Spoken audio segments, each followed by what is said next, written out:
Dia tuh sebenarnya bukan orang yang baik sekali, tetapi teman-temannya sayang sama dia, suka sama dia, maksudnya suka berteman sama dia. Jadi suatu hari keluarganya menghadapi sebuah masalah.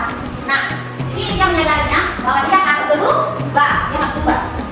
Saya ini mama saya bangga pada saya, dia ingin menerapkan suatu perubahan yang berarti. Saya bilang apa perubahan yang kita akan dia lakukan?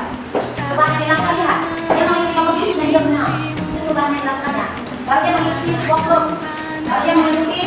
Dia juga mengenal dia boleh tapi saya membaca surat ini katanya tunjukkan kertasnya. Jadi kan dia berkunjung dari langit. Pada saat dia lagi menjelaskan kepada anak-anak itu, dia suruh anak-anaknya kita baca bersama yuk. Kemudian ada anak-anak yang datang, jangan sama menurut saya untuk membacakannya anak itu.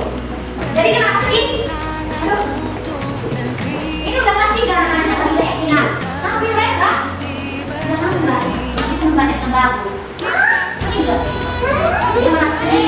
Nah sekarang saya ini anak-anak sudah mulai diajarkan untuk menenangkan untuk mereka bisa mengajarkan dia kan. Lalu dia mengajak teman-temannya dari klub literasi. Dia masuk literasi kan. Makanya dia menang kompetisi kemarin dari itu dia pulang. Dia bilang, aku kemarin berkunjung dari salah satu jadi anak itu suka buat kita.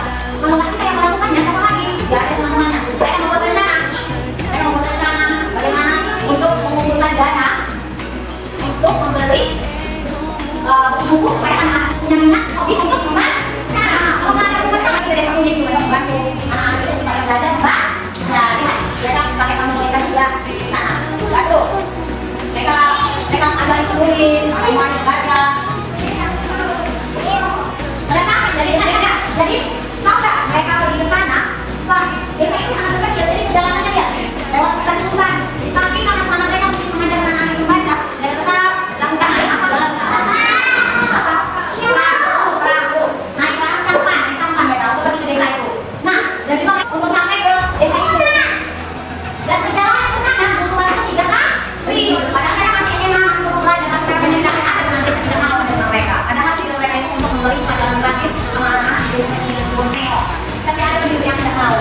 mereka bilang ah bajunya dari itu kan.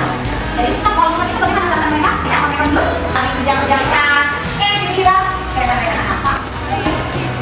Jadi mereka berarti